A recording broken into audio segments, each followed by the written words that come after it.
Hello and welcome to this video summary of what's been happening in our industry over the past 7 days, brought to you by Estate Agent Today and Letting Agent Today.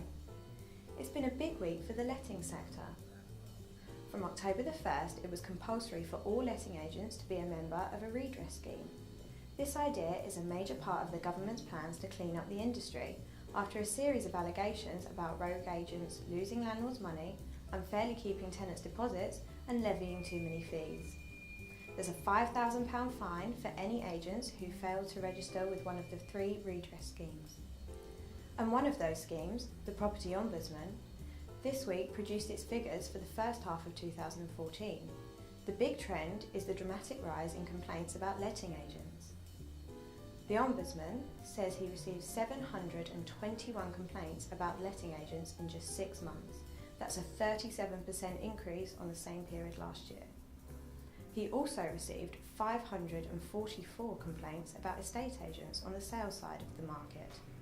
That's a whopping 40% more than a year ago. But there's been a lot of positive news about the industry this week too. High-end agent strattonparker has made the open house sales technique respectable again. It stages 2 open house days each year. So far, it has seen an increase of over 40% in the number of vendors taking part this year, compared to when the agency started the process 5 years ago. There has also been a series of takeovers and expansions, almost all involving London agents. Foxtons has opened 2 new offices in the capital, while Knight Frank is going to open 7 new offices in London and the southeast of England between now and spring. And House Properties, the agency run by the former apprentice candidate Jamie Lester, is opening its 3rd office in London. The biggest takeover headline of the week was a real David and Goliath affair.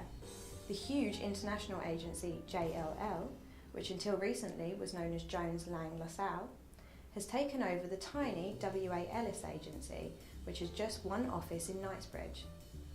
The key part of this story is that until now, JLL hasn't had a resales or rental operation in the lucrative central London market, but now it has.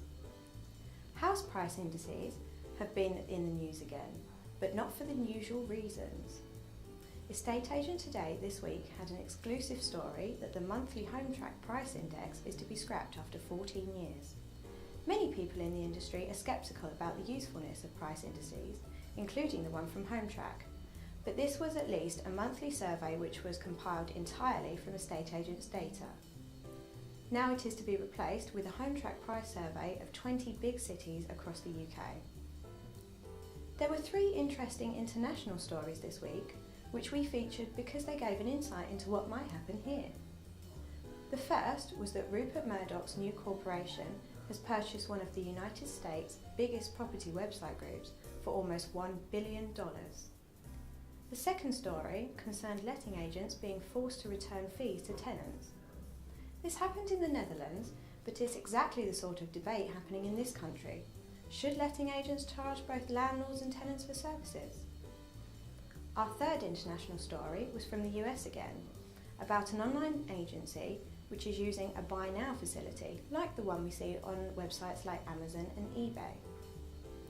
It's on the allre.com online agency, and it allows a buyer to simply click now to buy a property, immediately accepting the seller's price. Will that catch on here? We doubt it. Who buys a home without the expertise of an agent, without at least some negotiation over price, especially if the market's not strong?